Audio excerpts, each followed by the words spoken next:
Everyone, ಎಲ್ರಿಗೂ ನಮಸ್ಕಾರ. So ಇವತ್ತು ಸಂಡೇ. ಸೊ ಎಲ್ರ ಮನೆಯಲ್ಲೂ ಸಂಡೇ ಸ್ಪೆಷಲ್ ಮಾಡೇ ಮಾಡ್ತಾರೆ.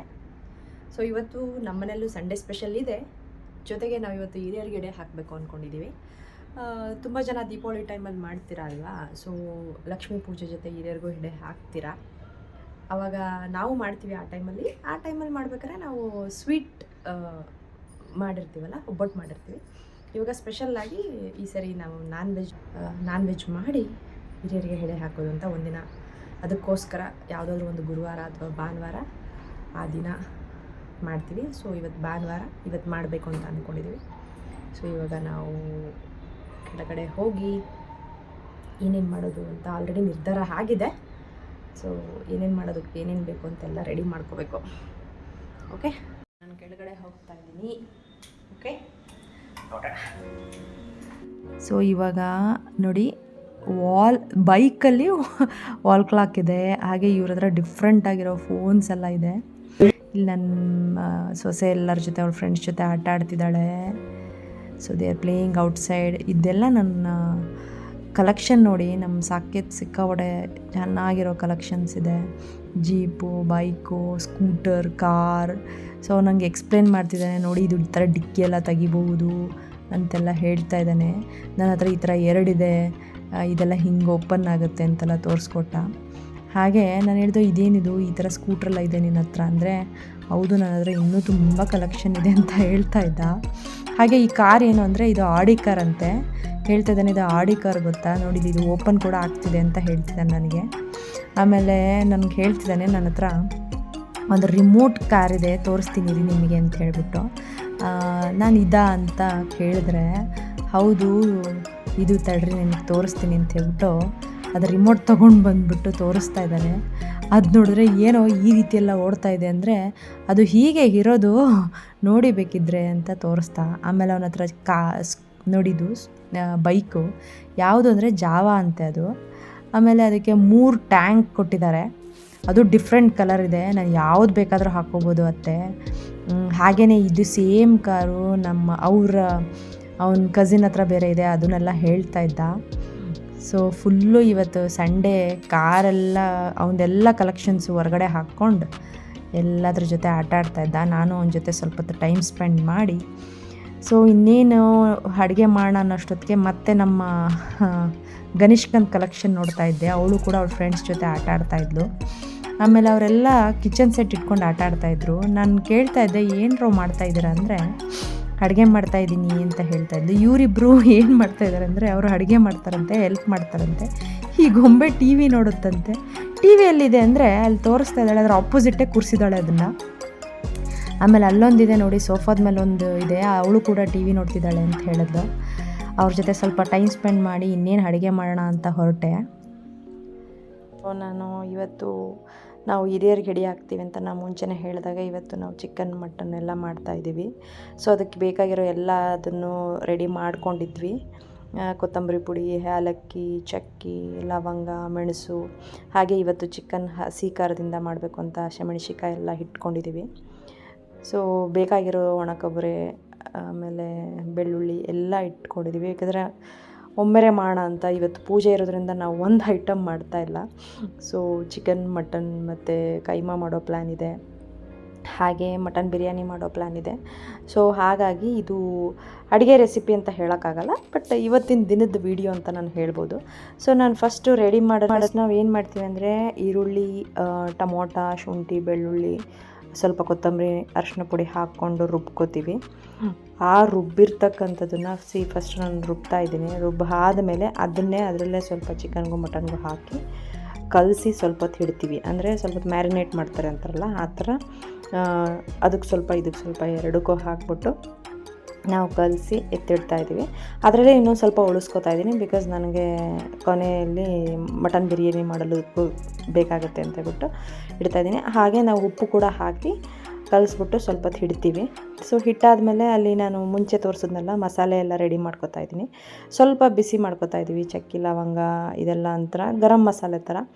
ಸೊ ಇದನ್ನೆಲ್ಲ ನಾನು ಸ್ವಲ್ಪ ಹೊತ್ತು ಬಿಸಿ ಮಾಡಿಕೊಂಡು ಸೊ ಎಲ್ಲ ಫ್ರೈ ಮಾಡ್ಕೊತಾ ಇದ್ದೀನಿ. ಅದಾದಮೇಲೆ ನಾನು ಸೊ ಇನ್ನು ಸ್ವಲ್ಪ ಉಳಿದ ಈರುಳ್ಳಿ, ಟೊಮೊಟೊ, ಮೆಣಸಿನ್ಕಾಯಿ, ಬೆಳ್ಳುಳ್ಳಿ, ಶುಂಠಿ ಎಲ್ಲ ಜೊತೆಗೇ ಸ್ವಲ್ಪ ಬಿಸಿ ಮಾಡ್ಕೊತಾ ಇದ್ದೀನಿ. ಸೊ ಅದಾದಮೇಲೆ ನಾನು ಮೆಣಸಿನ್ಕಾಯಿ ಸಪ್ರೇಟಾಗಿ ತೊಗೋತೀನಿ. ಮೆಣಸಿನ್ಕಾಯಿ ನಾನು ಏನಕ್ಕೆ ಸಪ್ರೇಟಾಗಿ ತೊಗೋತಿದ್ದೀನಿ ಅಂತ ಅಂದರೆ ಅದನ್ನು ನನಗೆ ಹಸಿ ಖಾರ ನನಗೆ ಬರೀ ಚಿಕನಿಗೆ ಮಾತ್ರ ಬೇಕಾಗಿದೆ ಅದರಿಂದ. ಸೊ ಮಾಡ್ಕೊಂಡಿರ್ತಕ್ಕಂತಹ ಗರಂ ಮಸಾಲ ಎಲ್ಲ ರುಬ್ಕೊಂಡು ಅದನ್ನು ಪುಡಿ ಮಾಡಿ ಇಟ್ಕೊತಾ ಇದ್ದೀವಿ.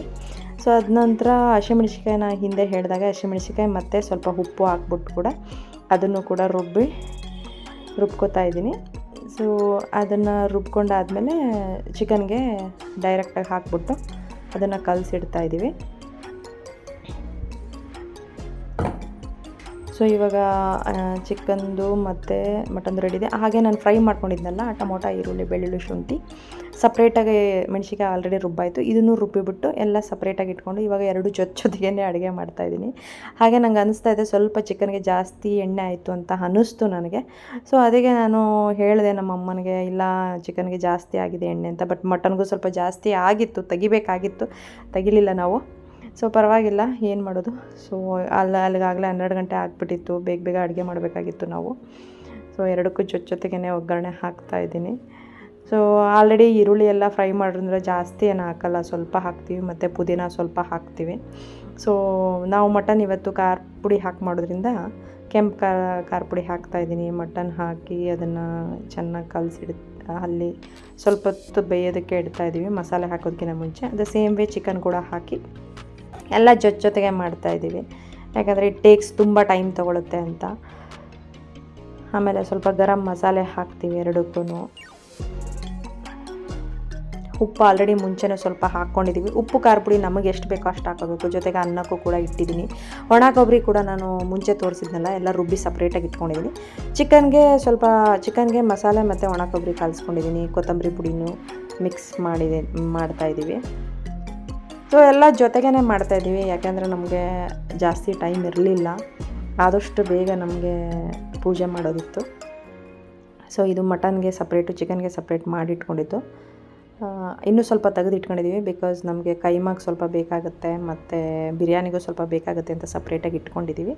ಸೊ ಇದು ಮಟನ್ ಮತ್ತು ಚಿಕನ್ ಎಲ್ಲ ಆಯಿತು. ಇನ್ನೇನು ನಾವು ಕುಕ್ಕರ್ ಶೀಟಿ ಹಾಕ್ಬಿಟ್ಟು 1, 2, 3 ಮಾಡಿದ್ವಿ. ಇದು ಮಟನ್ಗೆ ನಾನು ರುಬ್ಬಿಟ್ಕೊಂಡಿರೋದು ಸ್ವಲ್ಪ ಮಟನ್ನು, ಮತ್ತು ಜೊತೆಗೆ ಬಿರಿಯಾನಿ ಕೂಡ ಶುರು ಮಾಡಿದ್ವಿ.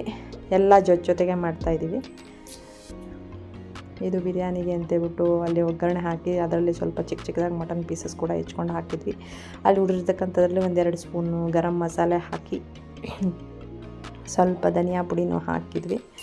ಹಾಗೆ ಸ್ವಲ್ಪ ಅದು ಹಸೆ ಖಾರದ್ದು ಸ್ಟಾರ್ಟಿಂಗಲ್ಲಿ ಮಿಕ್ಕಿದ್ದು ಸ್ವಲ್ಪ ಉಳಿಸ್ಕೊಂಡಿದ್ವಿ, ಅದನ್ನು ಹಾಕ್ತೀವಿ. ಜೊತೆಗೆ ನಮ್ಮದೇ ಕೊಬ್ಬರಿನೂ ಹಾಕಿದ್ವಿ ನೋಡಿ, ರುಬ್ಬಿರ್ತಕ್ಕಂಥ ಕೊಬ್ಬರಿ ಮತ್ತು ಈರುಳ್ಳಿ, ಟೊಮೊಟೊ ಪೇಸ್ಟ್ ಇತ್ತಲ್ಲ ಅದು ಸ್ವಲ್ಪ ಹಾಕಿ.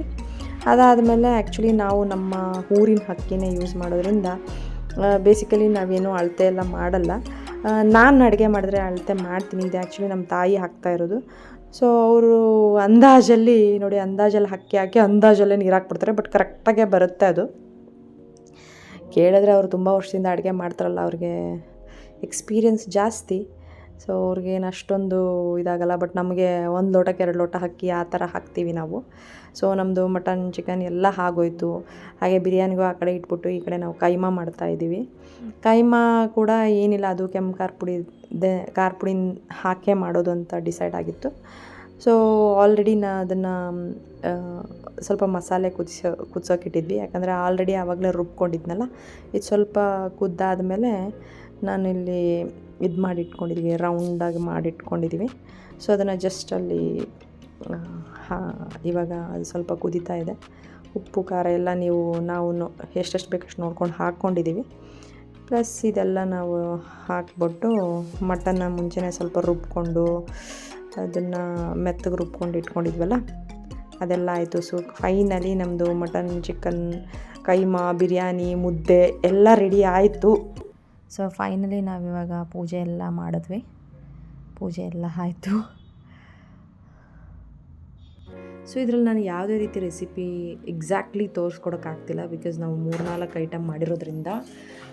ಸೊ ನಿಮ್ಗೆ ಯಾವುದಾದ್ರೂ ರೆಸಿಪಿ ಬೇಕು ಅಂತ ಅಂದರೆ ನಾನು ಮತ್ತೆ ಇನ್ನೊಂದು ದಿನ ಸಪ್ರೇಟಾಗಿ ಮಾಡಿಬಿಟ್ಟು ಹಾಕ್ತೀನಿ 1 by 1. ಬಟ್ ಇವಾಗ ನಮ್ಮ ಮನೇಲಿ ಪೂಜೆ ಇರೋದ್ರಿಂದ ನಾವು ಒಂದು 3-4 ಐಟಮ್ ಮಾಡಿದ್ದೀವಿ. ಸೊ ಅದರದ್ದು ಕಂಪ್ಲೀಟ್ ಡೇ ವ್ಲಾಗ್ ಅಂತಲೇ ಅಂದ್ಕೋಬೋದು. Thank you. Please do subscribe my channel.